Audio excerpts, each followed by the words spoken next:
Es un gusto para mí saludarlos y seguir en este aprendizaje de la mano del Catecismo. En esta ocasión se verá el tercer apartado que se llama La interpretación del depósito de la fe. Y dice así: el depósito de la fe confiado a la totalidad de la Iglesia.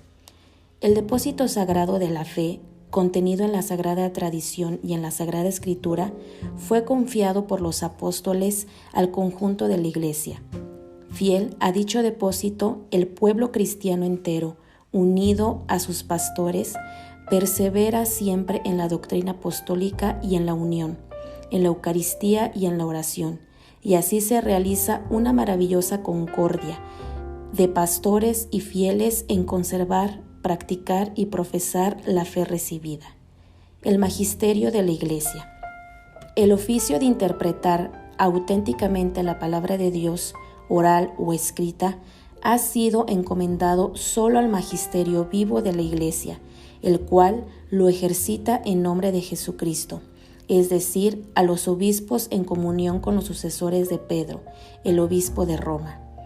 El magisterio no está por encima de la palabra de Dios, sino a su servicio, para enseñar puramente lo transmitido, pues por mandato divino y con la asistencia del Espíritu Santo, lo escucha devotamente, lo custodia celosamente, lo explica fielmente y de este único depósito de la fe saca todo lo que propone como revelado por Dios para ser creído.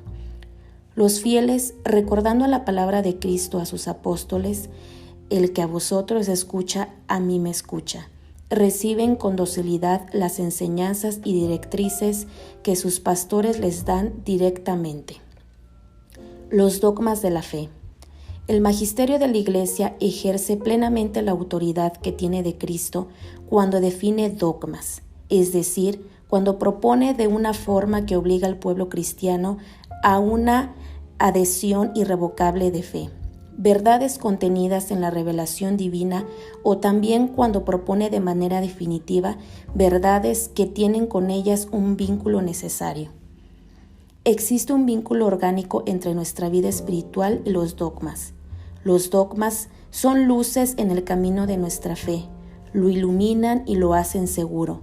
De modo inverso, si nuestra vida es recta, nuestra inteligencia y nuestro corazón estarán abiertos para acoger la luz de los dogmas de la fe. Los vínculos mutuos y la coherencia de los dogmas pueden ser hallados en el conjunto de la revelación del magisterio de Cristo. Existe un orden o jerarquía de las verdades de la doctrina católica, puesto que endiversa su conexión con el fundamento de la fe cristiana. El sentido sobrenatural de la fe. Todos los fieles tienen parte en la comprensión y en la transmisión de la verdad revelada. Ha recibido la unción del Espíritu Santo que los instruye y los conduce a la verdad completa. La totalidad de los fieles no puede equivocarse en la fe. Se manifiesta esta propiedad suya, tan peculiar en el sentido sobrenatural de la fe de todo el pueblo, cuando desde los obispos hasta el último de los laicos cristianos muestran estar totalmente de acuerdo en cuestiones de fe y de moral. El Espíritu de la verdad suscita y sostiene este sentido de la fe. Con él, el pueblo de Dios, bajo la dirección del magisterio, se adhiere indefiniblemente a la fe, transmitida por los santos de una vez y para siempre. La profundiza con un juicio recto y la aplica cada día más plenamente en la vida. El crecimiento en la inteligencia de la fe.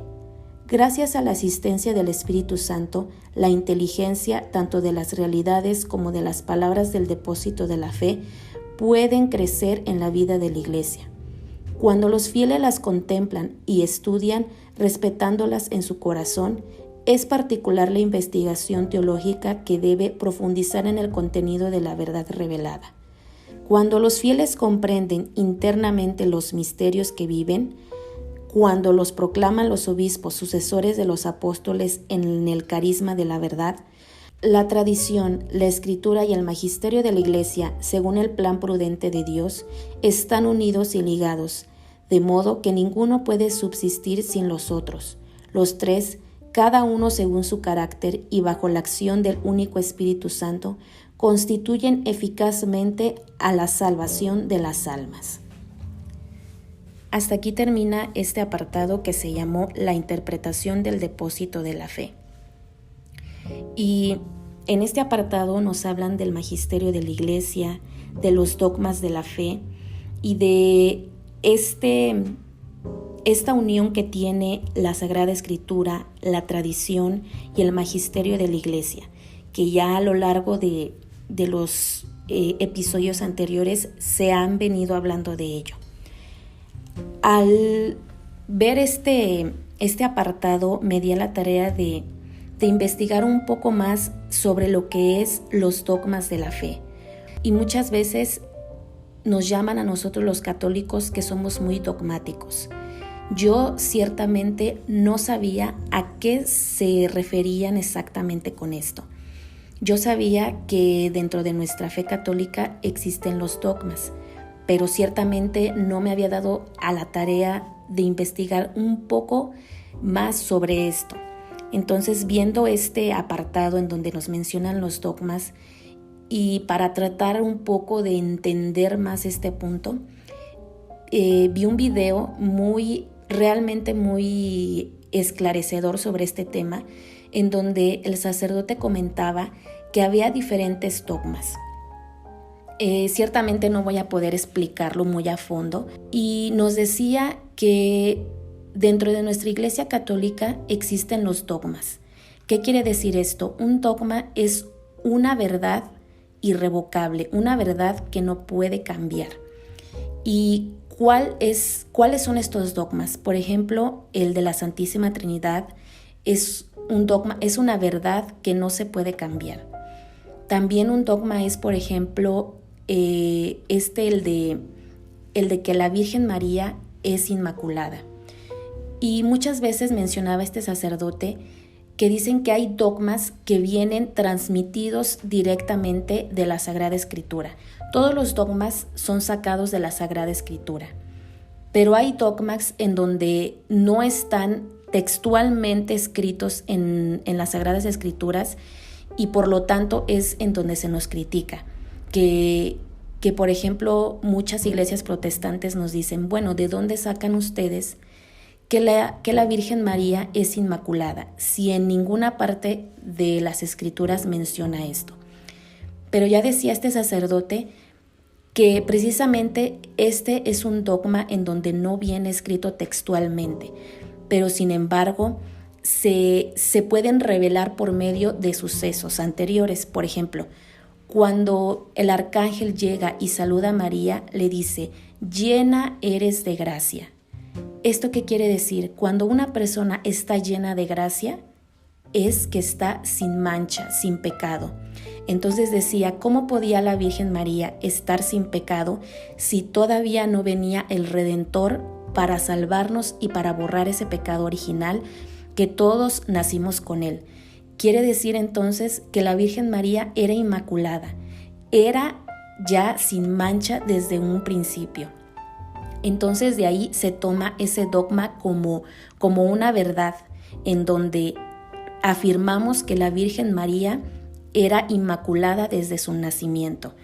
Entonces, de verdad que cuando uno va entendiendo y va conociendo un poco más sobre esta fe tan maravillosa, realmente el corazón salta de alegría y entiende y valora y de verdad se enamora cada vez más de esta religión, porque va entendiendo que todo esto que se nos dice tiene un fondo, tiene una verdad y no son cosas inventadas por los sacerdotes, por el obispo, por el papa.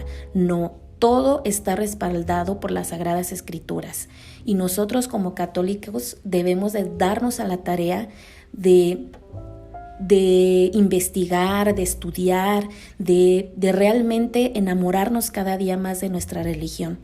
Entonces, voy a dejarles el link, como les digo, espero que sea de ayuda, que lo puedan ver, porque de verdad les va a abrir más el horizonte sobre todo lo relacionado con los dogmas, con el magisterio de la Iglesia, y poco a poco en este caminar iremos viendo, iremos aprendiendo cada vez más sobre nuestra fe católica.